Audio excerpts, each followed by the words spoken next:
Welcome to the Postpartum Coach podcast, where we embrace our needs as moms, we learn to lead ourselves first, then our families, and where we create our own healing from the inside out to find our way to the work we were meant to do in this world.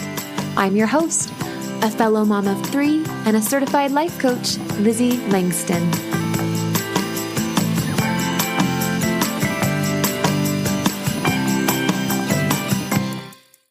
Hello, everybody. Welcome back to the podcast.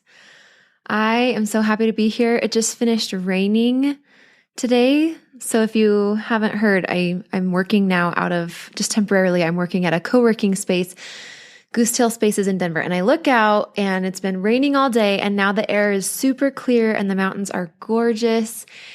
And I can't help but think how it relates to this episode. So I'm going to explain today my definition. I shouldn't say my definition. It really is both the definition on the internet as well as my church's definition. So I'm kind of pulling from spiritual sources and also more secular sources today. But we're going to talk about pride, specifically what it does and how that comes up postpartum in ways that we might not have noticed. But as I look out and the clouds have cleared, it makes me think of pride kind of makes life seem a little bit messy. It kicks up a lot of dust, a lot of drama that really separates us from our direction and our vision. And that comes up a lot postpartum, and that can lead us to feel very directionless, kind of hopeless, maybe a little bit depressive, or we can swing to more anxious and angry.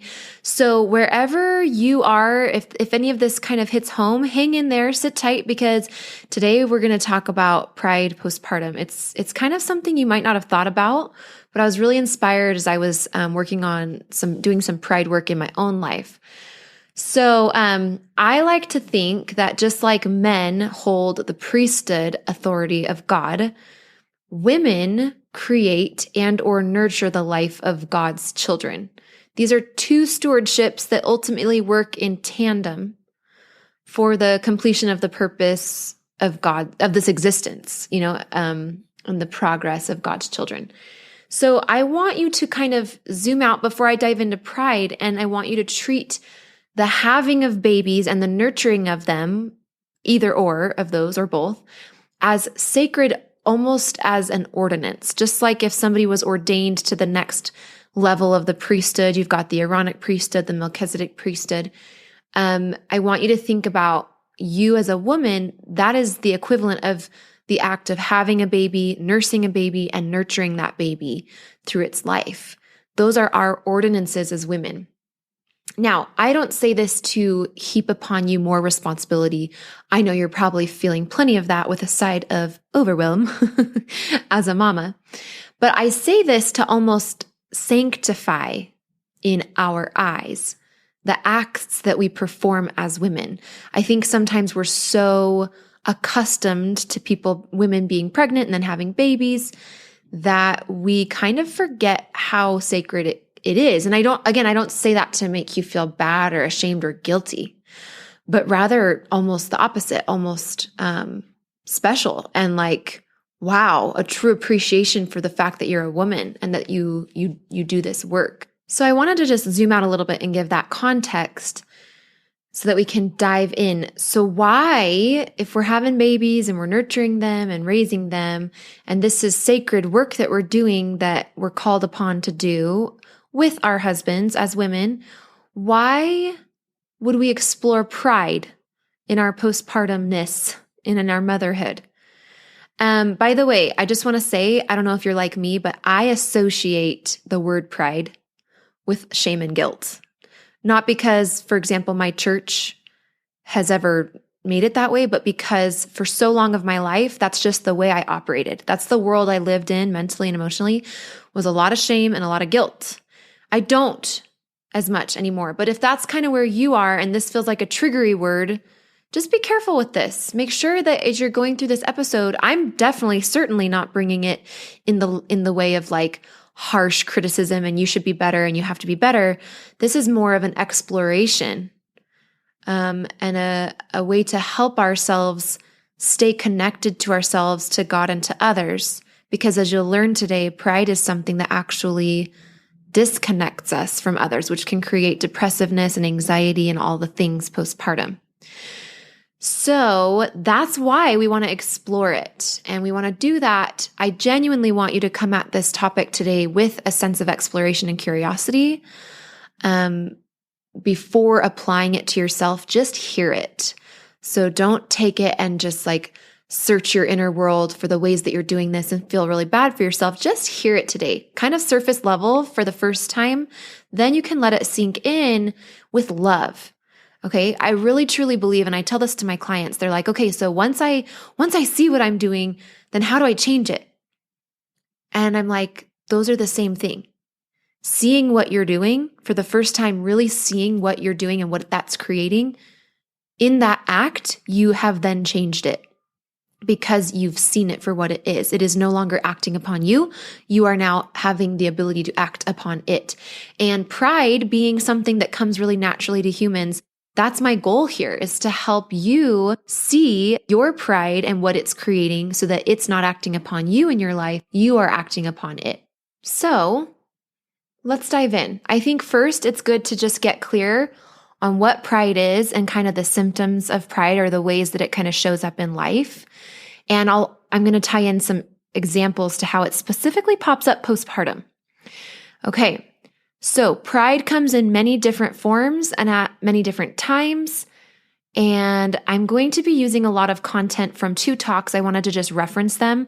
There's Beware of Pride by President Ezra Taft Benson. He was the prophet of the Church of Jesus Christ of Latter-day Saints back in the 80s. And then more recently in 2010, Elder Dieter F. Uchtdorf of the Quorum of the 12 Apostles gave a talk entitled Pride and the Priesthood. And so I kind of briefly referenced those because I pulled a few things from those. I want to honor the people that created those talks.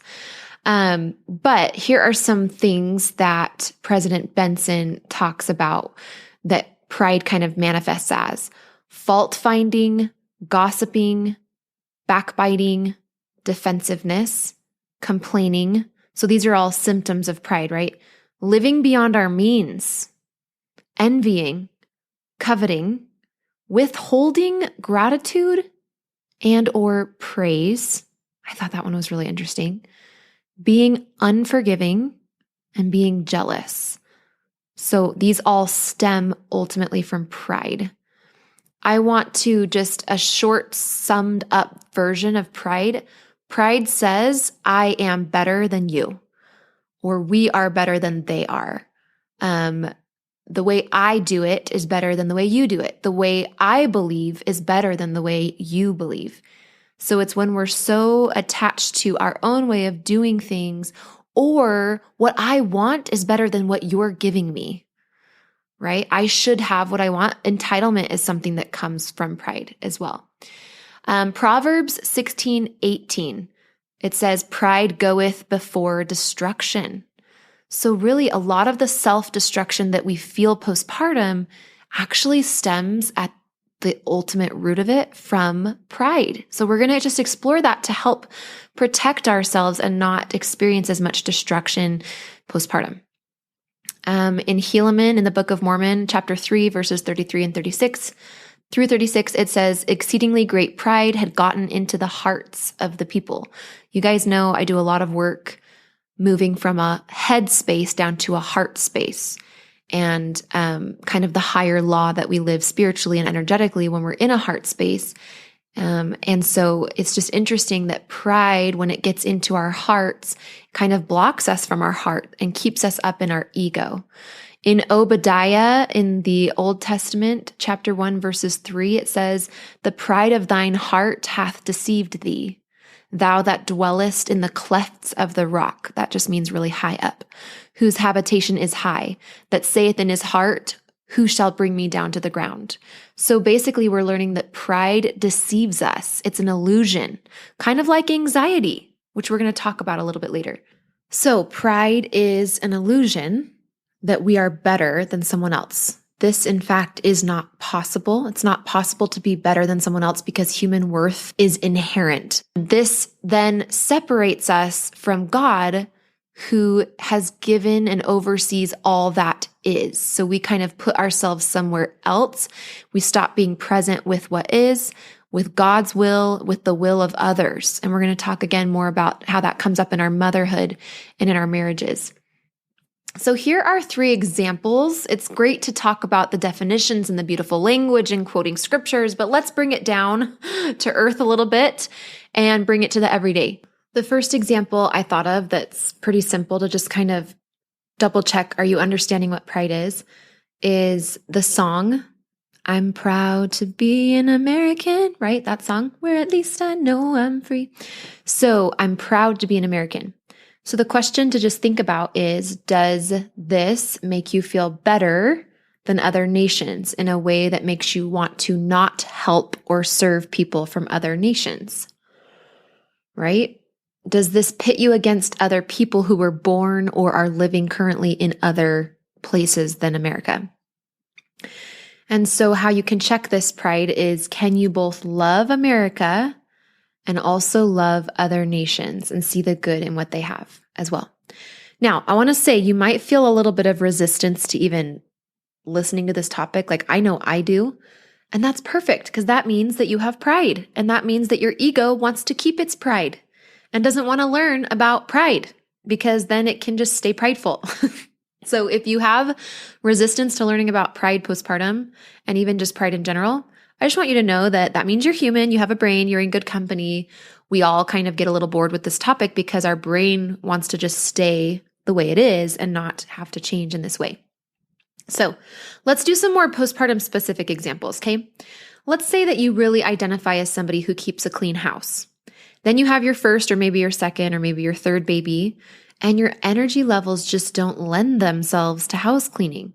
And nobody is doing it for you. And so here you are in the middle of a home that's yours, that isn't to the standards that you are proud to have typically kept, that you identify with and associate with being the best way to keep a house. So the question is, do you notice in this sort of a situation, does this pitch you against yourself? Do you start to resent yourself for not having more energy or not being stronger or keeping it more clean? Do you start to judge yourself or others, your kids, your husband, for the messes they make? Do you start to compare the messes you make with the messes other people make? Do you start to compare your present self to your past self and almost keep a scorecard of who left the dishes out and who did the dishes? This is actually pride. It stems from the best way to have the house is this way that I'm imagining, or this way that it was in the past, versus loving or accepting what is and what others are doing right now. Again, doesn't mean you can't want it to be different, but can you love and accept how it is and also want it to be different? Can you love it first or love it as you desire it to be different? Let's do another example. Let's say that before you had this most recent baby, you had your help planned out. Your mom was going to come over from, this date to this date, and then your mother-in-law was going to come from this date to this date, and you had it all set up. Your husband was going to take these days of work off, right? And then COVID happened. And maybe you quarantined, or somebody that was going to come help had to quarantine, or maybe your husband had to work more or work less, and everything was just different. Whatever it was, you had a relationship with a future that you believed to be the best. At some point, maybe not, right? Maybe not all of us are like this. Maybe you had plans and then you thought to yourself, you know what? But if these don't work out, that I will love that too. That'll work too. Most of us though, we get really attached to our plans and we think that they are the best and that they're going to be so great. It's just part of being human. And we have to learn how to do that differently. That's what puts our pride in check. But most of the time we kind of get attached and we're almost kind of proud of our plans and we're really thinking they're the best. And so when they don't happen for you and then they just don't come to pass because of things you couldn't control, do you gossip? Do you judge? Do you criticize others or the universe? Do you feel bad for yourself? Do you believe that your plans were better than the plans of God or the universe that worked out? Do you think your way was better? Do you disregard or talk bad about the ways of others, right? This is how pride can show up postpartum. I was kind of writing these examples and I was thinking pride must be a cousin to anger. Here's how I think they're similar. In the moment that you express pride or anger, both of them, they make you feel big. It's like an inflated balloon. But when all is said and done, they actually just distance you from yourself, your highest self, from others, and from God. Or at least they give the sensation of the distance, right? They make it harder to love and accept. Pride elevates you at the expense of love and connection and acceptance of others, or closeness and getting closer to others. So to put it simply, anger says, I'm bigger than you. You better watch out. It kind of puffs up and is like, I'm bigger than you, kind of intimidating. Pride says, I'm better than you, and kind of dismisses or scoots away the other person to some form. Inevitably, on the other side of pride is a sort of depressiveness, a sense of loss, of disconnection, right? Because we're exploring how when we give into this illusion that we're better than somebody, or that the way we believe is better, or that how we planned it or how we did it was better than somebody, ultimately, like, we have this illusion of being better for a moment, but then we end up lonely and away from other people. I think another way pride comes up postpartum is we just don't want to ask for help. Raise your hand. Raise your hand if you're driving in the car. Raise your hand if you're doing the dishes. Raise your hand if this is you. Yeah, I think a lot of times we don't want to ask for help from our husbands, or pride comes up when we don't want to tell people how much we're struggling and be honest about our mental health stuff. Pride will come up even from us to ourselves, not actually telling ourselves how much we're hurting, not letting us see how bad we're feeling. This is pride. It's an illusion, right? It's giving you the illusion of being better or doing better health-wise or, financially or whatever it is than you actually are. Remember earlier I talked about how pride can be living beyond your means. I have done that, you guys, and I think many Americans have. I've used money that wasn't mine, like a credit card, for example, to bring in resources or material things so that to others I could look like I had more money than I had. This is an illusion, right? So pride is like fundamentally a lie, which Satan loves. So here's one more example. There was a certain person in my life that made a decision I really didn't agree with. Okay, we're going to see how pride plays in, and I want you to apply this to your life too. So she made this decision I didn't agree with, and I had opinions about this decision, and I let that person know my opinions about their decision. And in so doing, what I was really saying to her is, my way is better than your way, and the way I would have done it is better than the way you did it. Okay, so this is setting yourself up higher than somebody else, better than somebody else. I chose my belief that my way was better, and in so doing, I lost some connection and some love and acceptance and closeness in that relationship. So this is when you know that it's pride.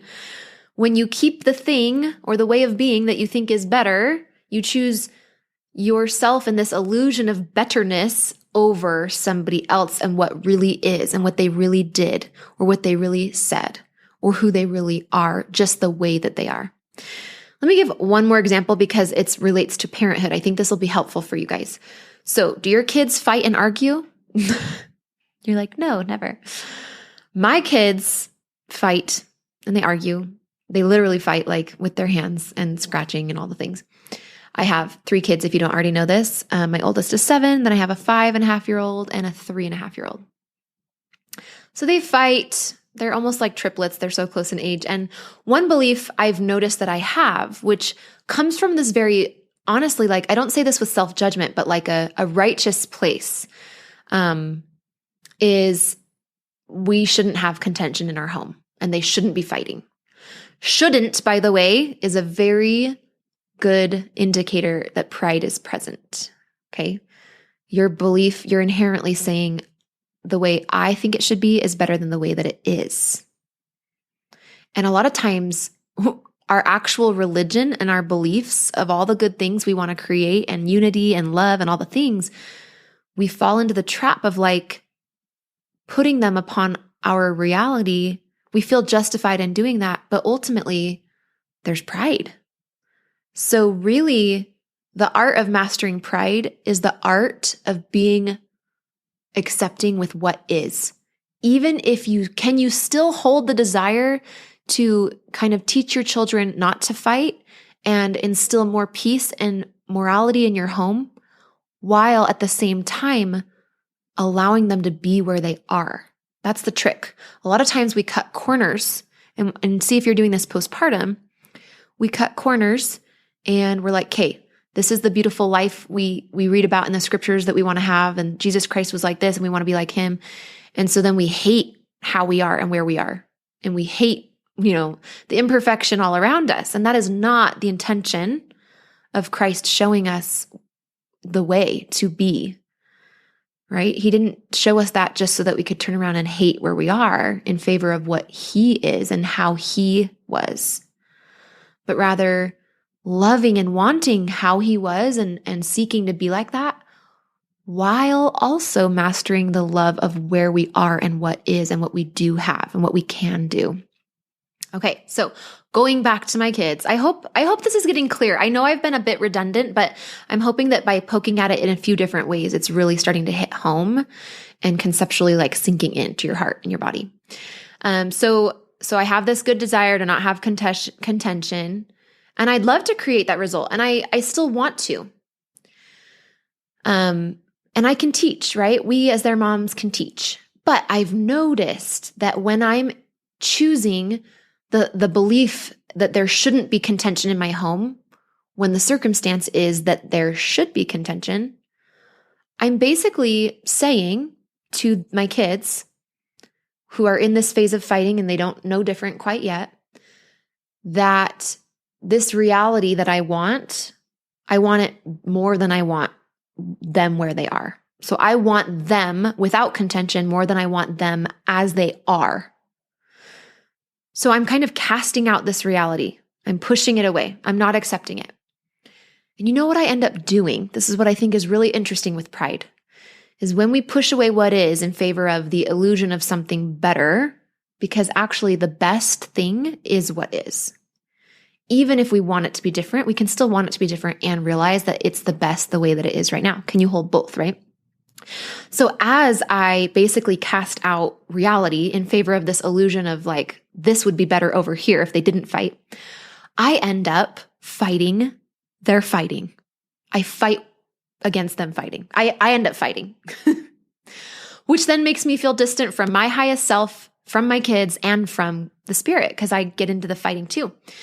So isn't that interesting? Pride is a projection of a quote better reality, which then equals a rejection of reality. Let's talk about briefly, I told you we'd come back to this, anxiety. So anxiety, I think, is a close relative to pride. We're learning all about the cousins of the emotions, right? We've got anger is the cousin, anxiety must be the auntie. Anxiety is a close relative to pride because anxiety takes us out of reality too, just like pride kind of does. Except instead of resisting the reality we have, we just get lost into this false, scarier reality, this more threatening reality. And it makes us, again, feel completely disconnected from our body because now we're stuck in our head somewhere, which then when we're stuck in our head, we're not being present with our kids and we're not present with God, with the Holy Ghost. It's harder to feel him and connect with him. So just like pride says, I'm better than, anger says, I'm bigger than, anxiety says, I am afraid of this, or I shrink with this. I'm less than this. This is bigger and scarier than me.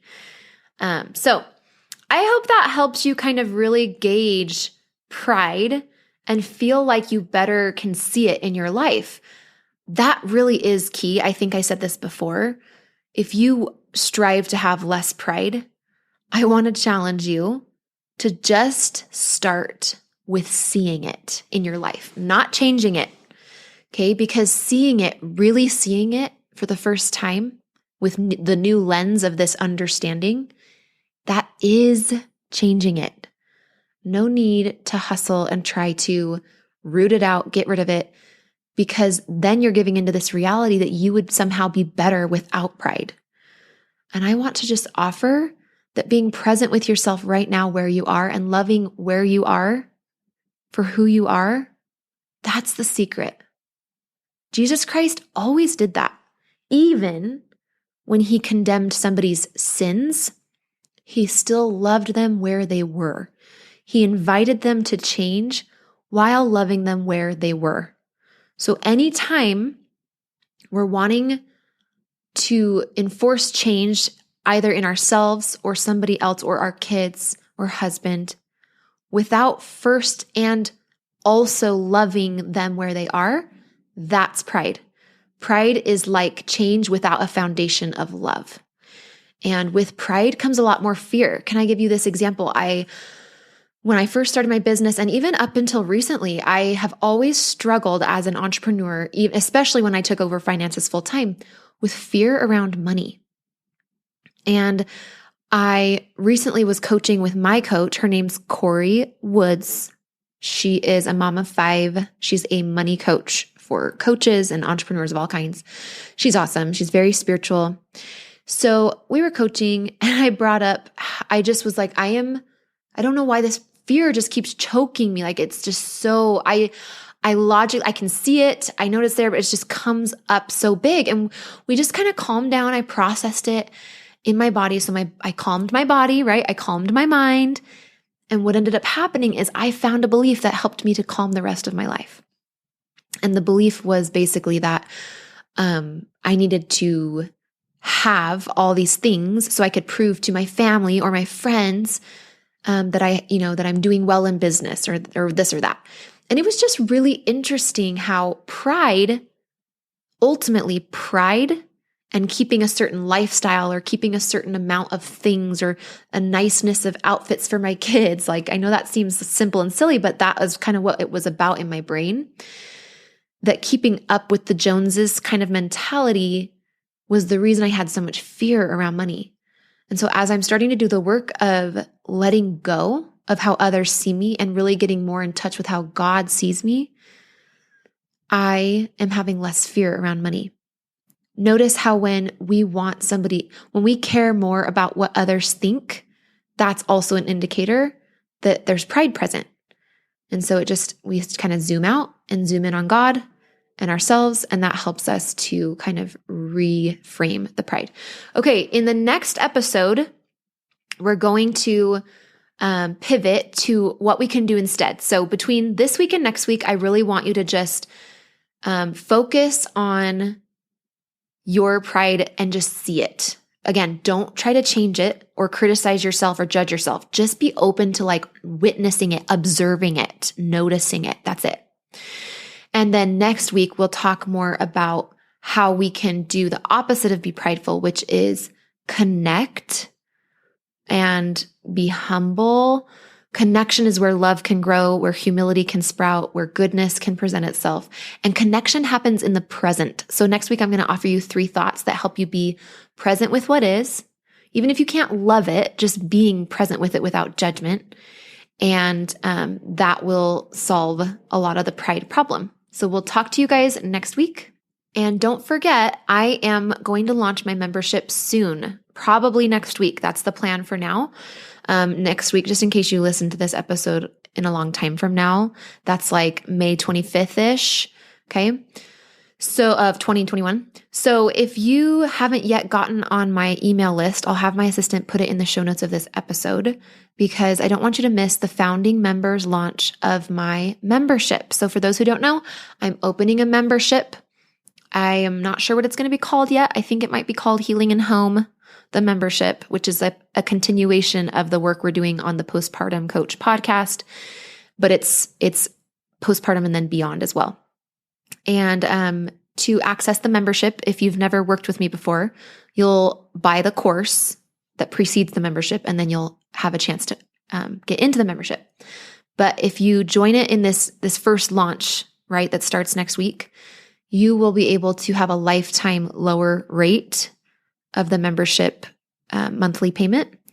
and you'll get the course for half off its usual price once it is more open to the public later on, in exchange for you guys helping me kind of shape this membership. So I'm so excited to bring that to you.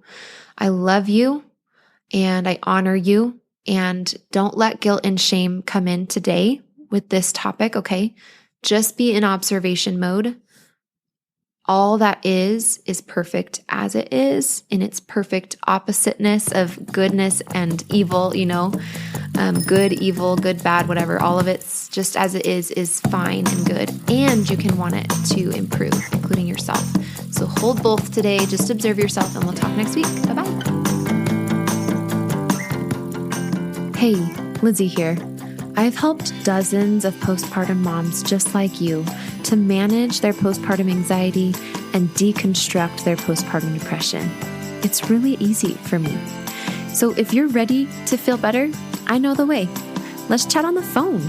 Set up a time by going to LizzieLangston.com/consult. It's pretty simple, and I will be calling you soon.